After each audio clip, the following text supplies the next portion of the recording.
Well, morning, fellow zombies. Are we alive yet? Are we awake yet? 7:59 in the morning, a day after D-Day, and it is June 7th, 2024.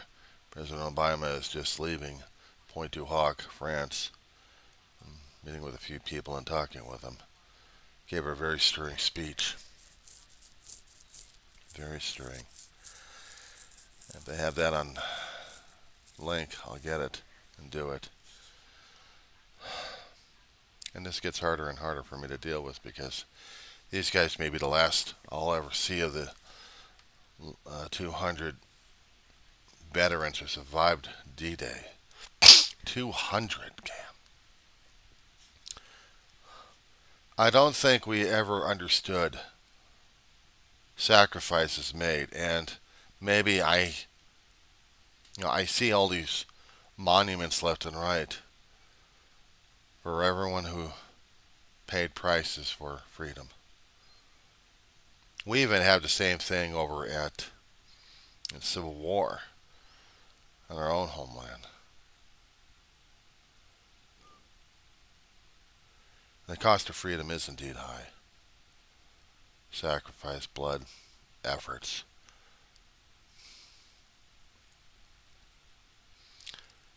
I'm wondering,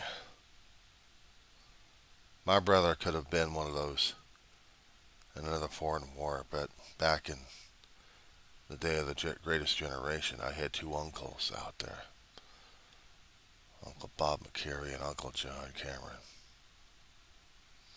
And both of these guys have served in the Pacific.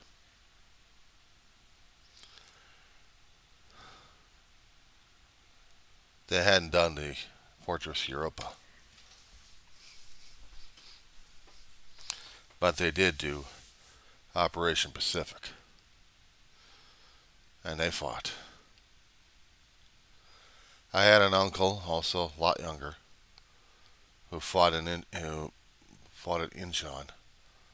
during the Korean War, and it was hard as hell for him to. It was hard for him to talk to any veteran what the hell he went through. His family never knew. My brother probably died with the secret, but this was hard enough.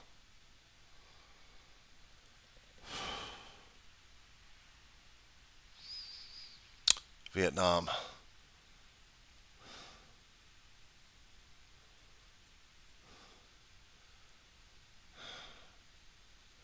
David Cameron.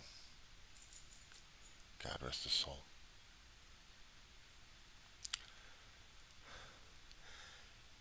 He fought in Vietnam, first as a Naval Construction Battalion engineer, and secondly trained as a UDT SEAL.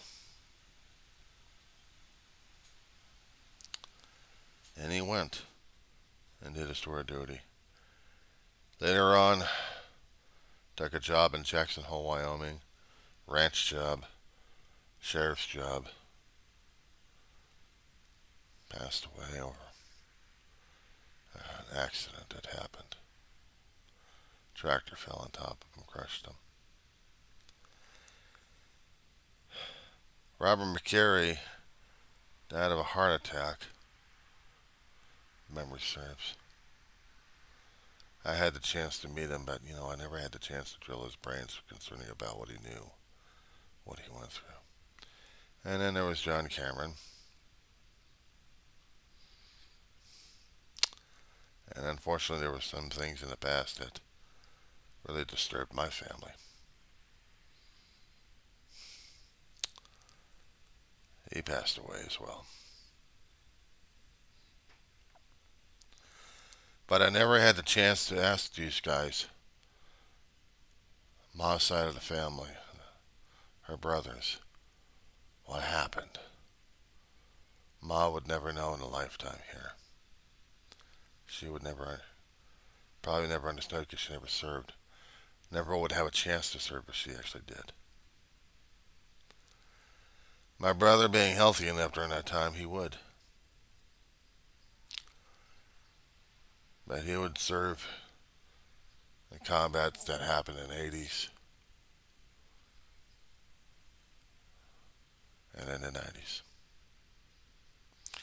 Just because when you complete your tour of duty for the military, it doesn't mean you're done with the military. Unless the military says that you're done. Screw that the hard way. My brother had to take years to talk to me about a bit of what happened. And a lot of the stuff he said was classified, but I think it was more personal than that. There was no way I could understand what he went through unless I was physically able to do the challenge, to do the ASVAB and complete it and be drafted into the military and serve in the uniform. But I guess I wouldn't be. I wouldn't be that. I would be just on the sidelines, the storytellers of the family, at least in my immediate circle anyway. I've heard people be braggadocious about what their family members had done. Or try to say, oh, sticker, it's a secret. I wish I had known more of the secrets that my brother knew before he passed. I wish I understood more deeply. And I listen to conspiracy theories telling me what they think and what they felt and what they've experienced. I wanted to hear from my brother's own lips.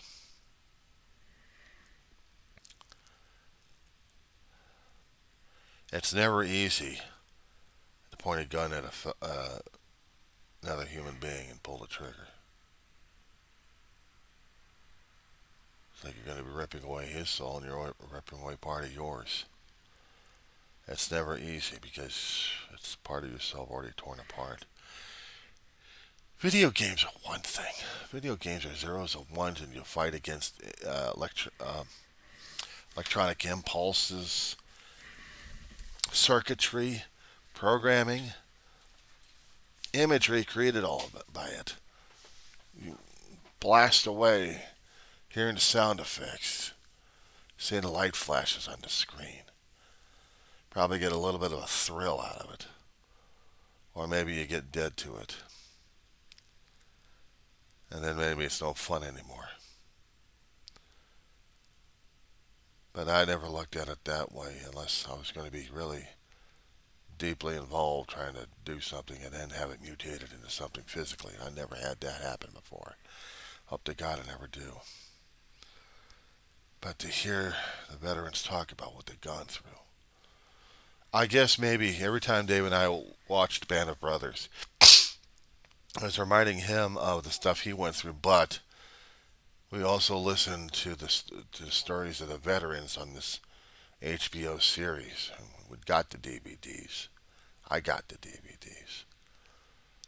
And they're also on HBO. Dave and I would watch them from time to time. We would watch them. Not to feel the patriotism, but just sometimes out of boredom, but maybe something else that would drive him crazy. Something that would drive him on it.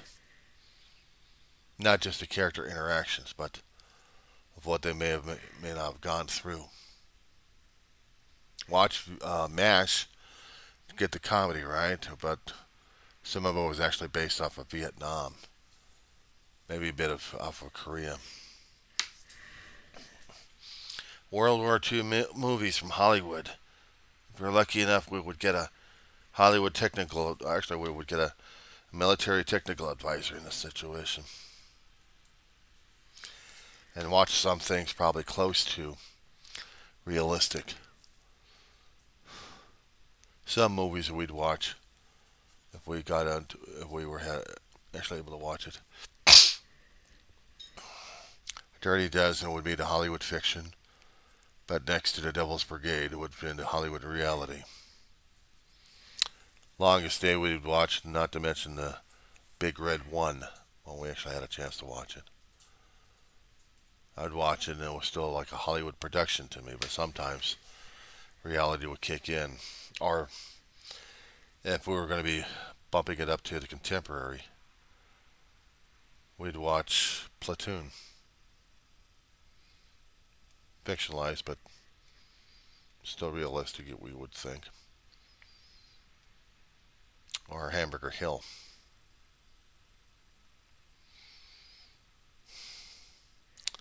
even more worse.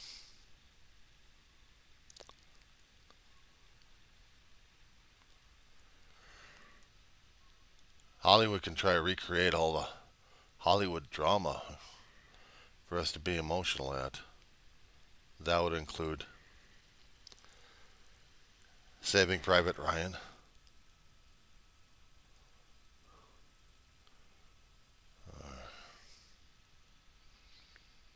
Dave and I watched that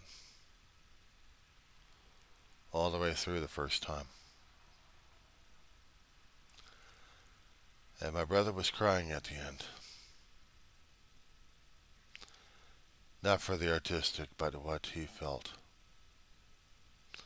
There was a couple other movies I barely remember what we watched for war. American Sniper, I think, was one of them. We saw it. Dave couldn't stop the tears.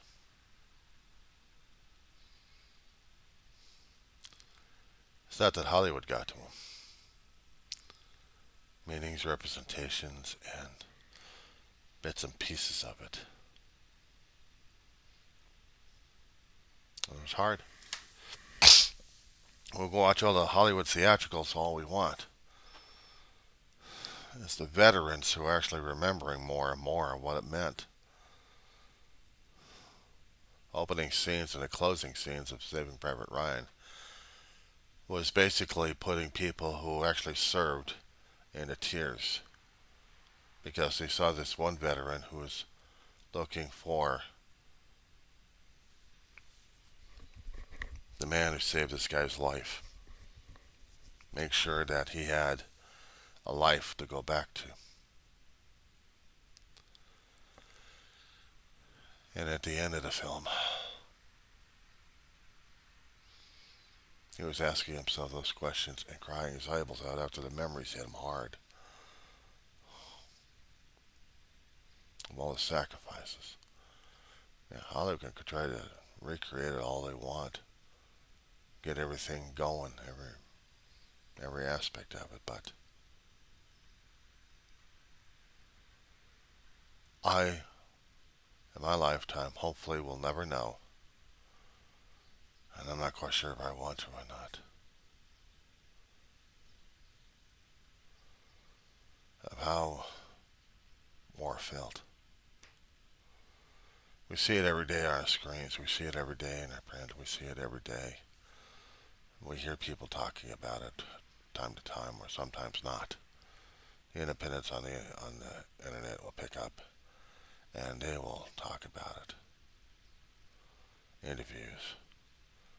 Different organizations will pick up on it and talk about horrors, including the last several years.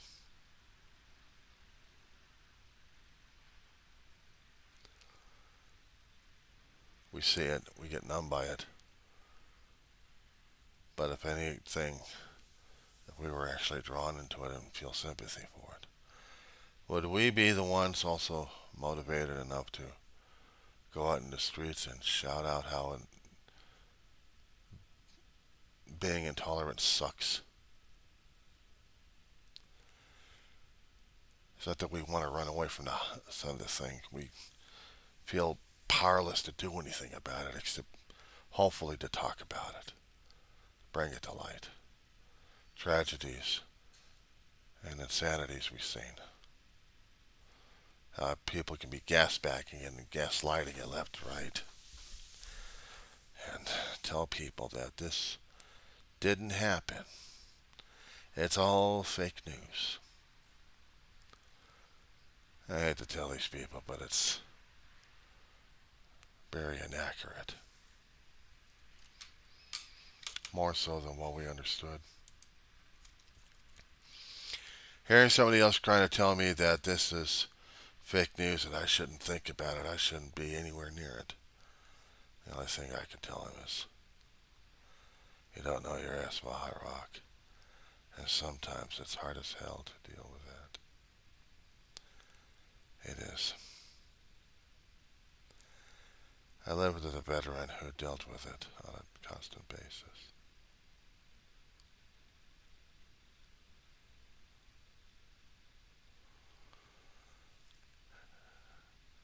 Hard as hell for him to understand and deal with it. Very hard.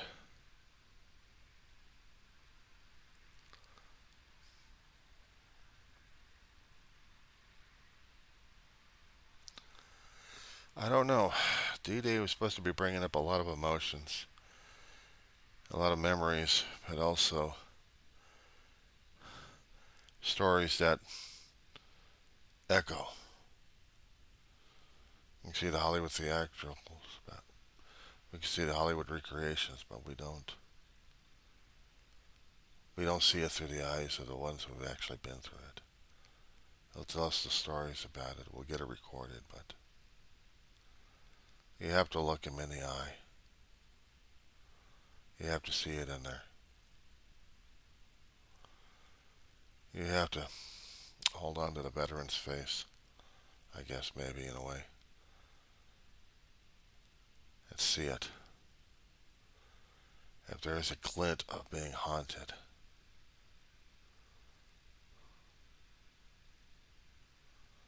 you'd know. I didn't know that look a long time ago. Going through high school during that time in the 80s, already reeling through her grandmother's passing, getting into a program that was supposed to help me out a great deal. GRIPS, Geriatric Rehabilitation Involvement Program with students. Students would volunteer an hour or two with the veterans at a VA hospital just to talk, to keep them company for a short time. It'd be a weekly thing.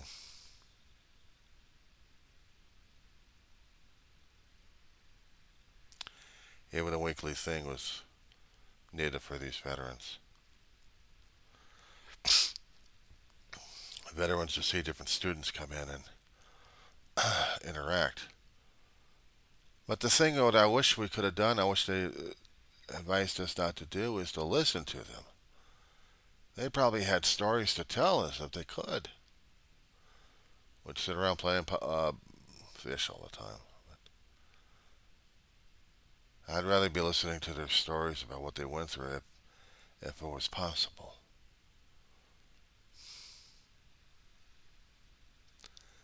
I didn't understand some of the looks that they actually had in their eyes either. A haunting, long distant look, as if they're constantly haunted by their past in front of them.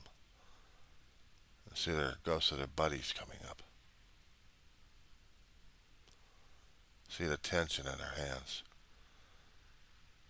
You see the stress in the body language.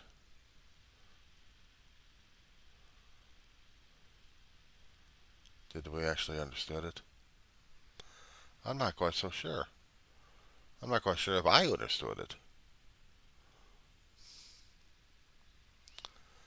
Till I saw it on my brother. When the first Gulf War, actually, what was it? No. Back in the 80s on that one. No. Had to be earlier than that. It's right after David went into boot camp and went into service.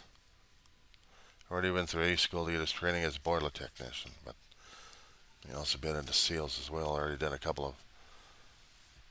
He already completed those stages 1 through 3, and then he continued close quarter training. Called it. It was that time that he came home. And I think we were still living in Arleta at the time. It scared the hell out of Mom when she saw this look on his face. It wasn't David. I mean, David was there physically. This shell was there, but eyes weren't. And his expression was contorted with pain because he didn't know how to talk to Ma about this. He didn't know how to deal with it. And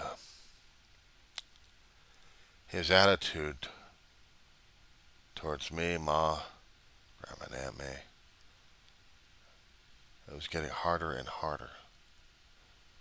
Ma finally snapped and said, Dave, why don't you go to the naval base in Long Beach? Find a shrink and talk to them.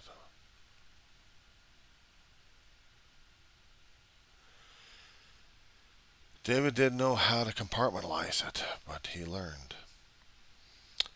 He talked to somebody over there that had been through it. And that person went and became a psychiatrist or psychologist, one of those two.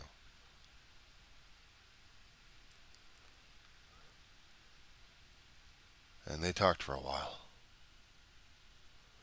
Something my brother had told me that he had to learn how to compartmentalize everything. You had to shove things aside inside of yourself and get with the deal, get with here and now, and deal with what you've got. Deal with the pain later. But Dave never did deal with the pain,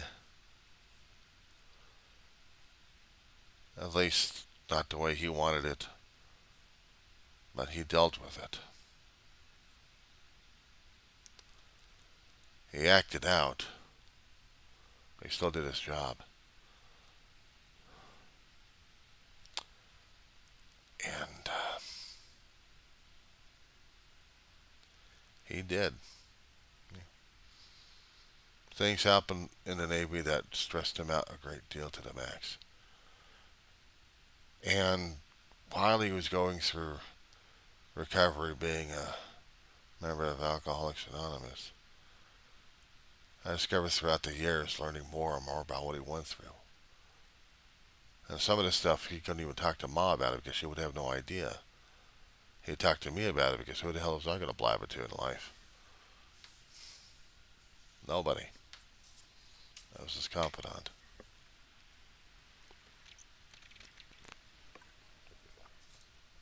I listened. I didn't believe it. I listened anyway. I thought his stories were tall tales until I started talking to people who actually been through combat.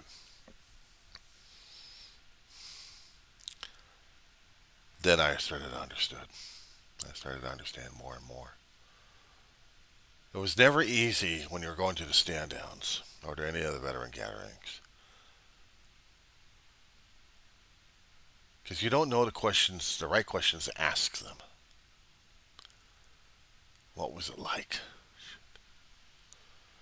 Civilians don't know unless they've already walked through it already. Either as the ones being collateral damage or observers. But they don't know the life or death decision made every single day or the training necessary to do that function.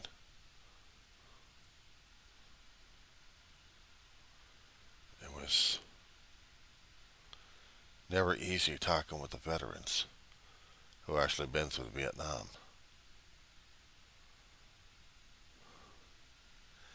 Dave was telling me during those days, Uncle Bill, we both revered and loved like crazy, had been through the Korean War. But never in his life did they actually talk to his relatives about it, actually his family about it. If they hadn't gone through it one way or another, there was no point of reference. We could hear the stories from the veterans of what they've been through, but we don't have their perspective. Unless you've been through it already. Unless you've been through it.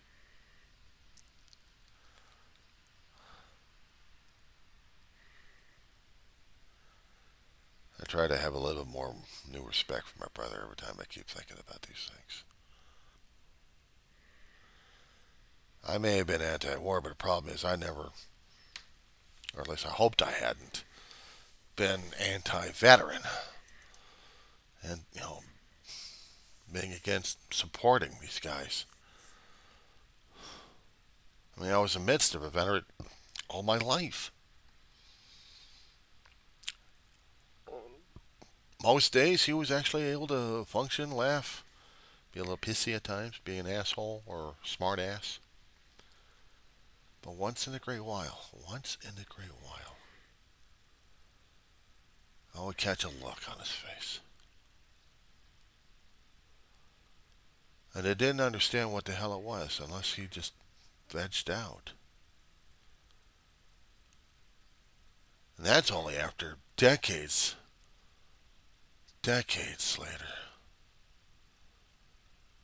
But earlier on, everything else was compartmentalized. Everything was compartmentalized.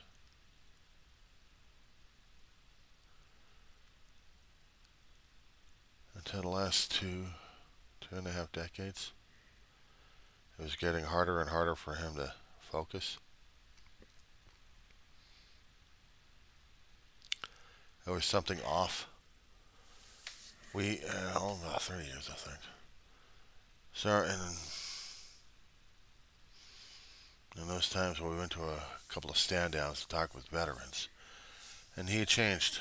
We had learned about it from a resource center that we'd gotten groceries from and had other assistants for other people. There was another guy running it as a director at the time that my brother knew off of a ship they both served on. So he had a little bit of a connection. But then afterwards, he had gotten wind about the veteran gatherings, and he tried to go as much as he could, about two or three of them. We'd both go. And it was uncomfortable as hell for me sitting around the veterans. Because I'm seeing these guys who had been through Nam, who had been through Korea. Maybe there was a few of them actually been through WW2.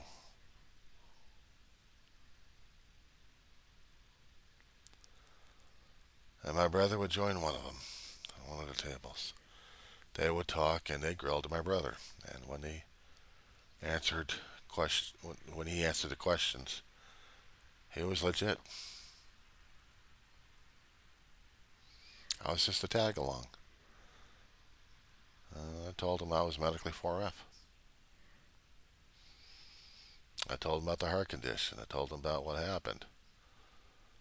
I told him that my doctors wouldn't let me go until well after my heart healed, and by that time it was well too late for me to go into the military, so I never had the chance. They probably looked at me thinking maybe I was going to be one of those guys who's going to be, drilling to get, wanted to be a wannabe, dressed the part. If I'd only known a little bit more. I should have. I didn't. I wish I had. Because that would have been teaching me a lot more than what I was dealing with.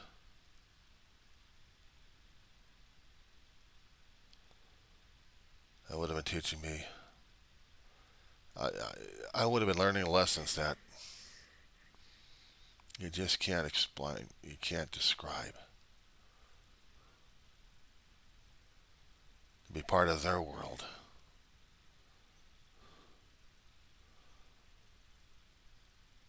I was just like every other civilian that they came across, including the family members, because they weren't in it. But the family members and friends and support are needed definitely because they need it. They keep adjusting to the outside world. That is their anchor point. That is their support structure right there. And they needed to feel like they want to be part of that world instead of what they got out of, what they left. And it was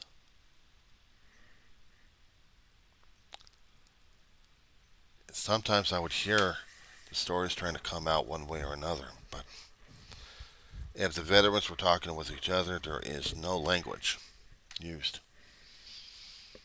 because they had look in their eyes and they would know. I mean, they could tell about a little bit of experience here and there, but to us civilians, it's cryptic. Listening to veterans trying to talk about things like that, it's hard as hell. They want to tell the story. They want to let people know what was going on. And it's never easy for them to get on the camera except they get in a position where they can actually talk about it. And know that it's for posterity, but they still feel it.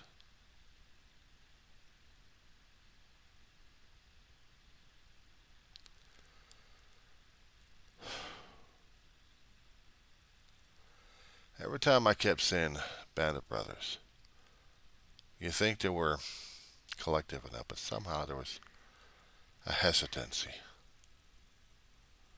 Because it's hard for them to talk about some things, especially when they see the action happening and then people started dying around them.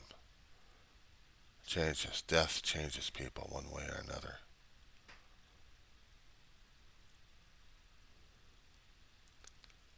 And it's sometimes hard to talk about it, even for us civilians. Hearing the stories I heard, I don't think I can actually adequately describe it. Because it's the body language, it's the moods, it's the eyes, and it's always something off. You know, you grow up. I grew up with my brother. I thought I knew him till he came out of the military. Then I didn't know who the hell he was. And some of the stuff that he had to go through was hard as hell. But I was with him. I had to be there for him. I had to be there for him. Anyway,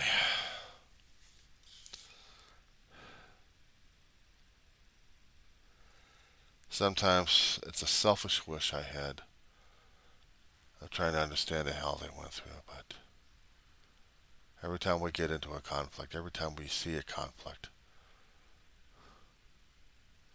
we don't know unless we've been there. There's no training, there's no amount of video games to play to get you to that level. Because trust me, unless you're really trained to go through this stuff, you don't know it. I don't know it. I'd seen the looks, and they scare the hell out of me.